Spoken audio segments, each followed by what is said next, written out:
Hey everybody, welcome back to the SaxTuition YouTube channel. My name's Jeremy. So this is the final video in this short 3-part mini-series looking at the basics of music theory. If you're just joining us for the first time, I strongly recommend going back and starting at the first video because in those first 2 videos, we cover everything you need to know about rhythm. In this video, we're going to be talking exclusively about pitch, and I'm going to give you some easy ways to remember which note is which. So let's get into it.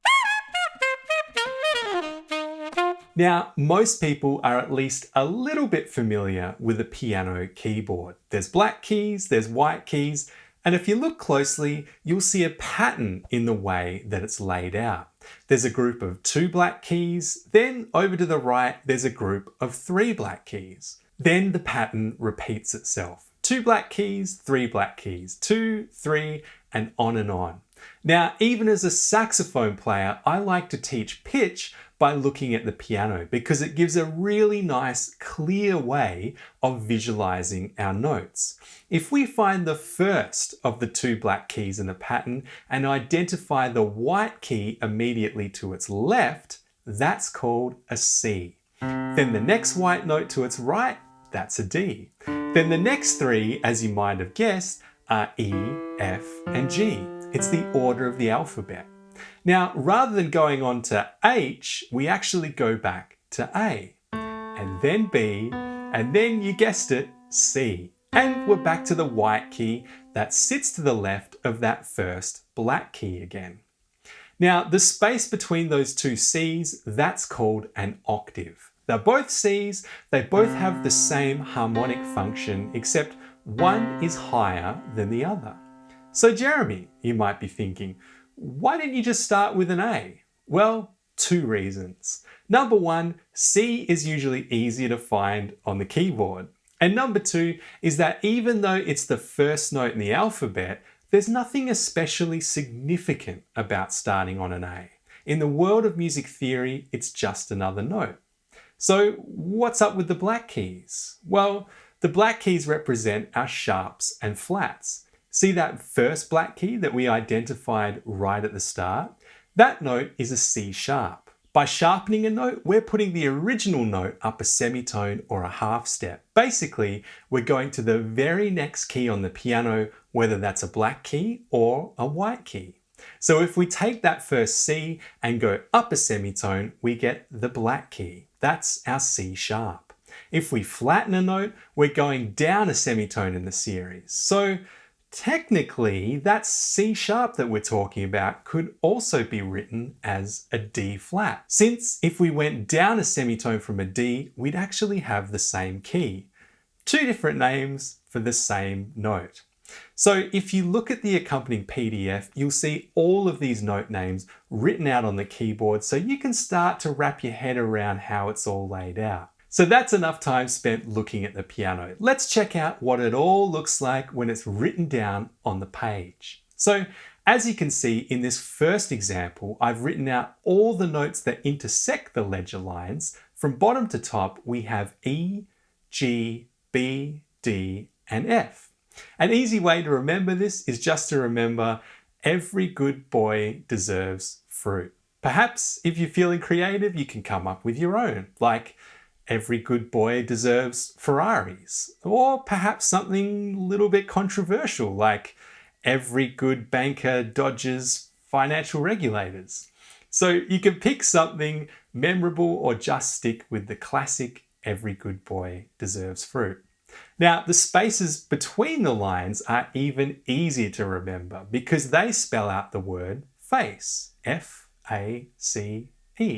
Take note that in both examples, we're reading out the notes from the bottom of the staff to the top, not the other way around. Now, if you remember back to the first video in this series, I promised to tell you what the treble clef is all about. That's that weird squiggly symbol at the beginning of the staff. Basically, what this is referring to is range. The higher pitched instruments, like the saxophones, all use a treble clef. In fact, most instruments that we commonly think about as being melodic instruments use the treble clef. Instruments like the flute, the clarinet, the saxophone, violins, guitars, the list is really long. The other commonly used clef is the bass clef. Low brass instruments like the trombone and the tuba, as well as cellos, double basses, and electric basses, they all use the bass clef. Now, the only reason why I even bring this up is because the lines and the spaces on the staff correspond to different notes on the bass clef than the treble clef. We're learning these notes as they are on the treble clef.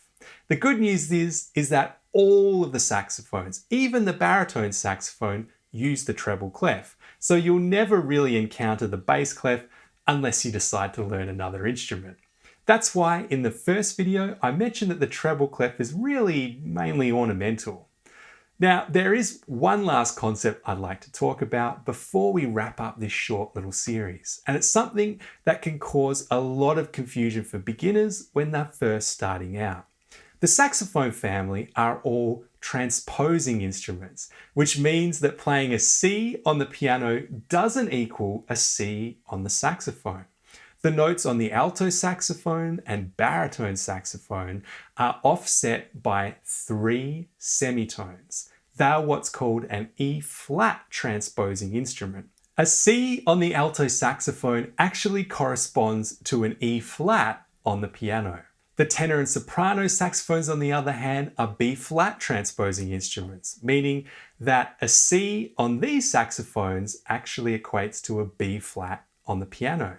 Now, there's only a few instances where this ever really comes into play, but the most common is when you're looking for music to play and you end up buying or downloading some music that's written for piano or some other kind of instrument. It will actually still sound like the song that it is, but it will be pitched in a different key, meaning that if you were to play along with the original recording, the notes would clash. The simple solution to this is to get music that's written for your instrument. That is, an alto saxophone version of the pop song you want to learn. That way, all the hard work of transposition is already done for you. Now guys, even in this video today, some of this information may be a little bit overwhelming to you. And of course, you might also be asking other questions about music theory too. And I'd just like to say, as I did in the last video, that the best way to learn about music theory and to internalize all the information that we've talked about is to put it in practice on your instrument. In this case, the saxophone, because even by attempting a simple little song like Mary Had a Little Lamb, you're combining knowledge of pitch, rhythm, and your general technique on the saxophone to create a final product. And that's more valuable than relying on textbooks or instructional videos to just teach you about music theory. And with that said, if you've been holding out on learning the saxophone because of some reservations about whether you'll be able to wrap your head around reading music, I say check out lesson 1 of the SaxTuition beginner series. It's on YouTube, it's free, and you can download a sample of the ebook and demo tracks that match that lesson.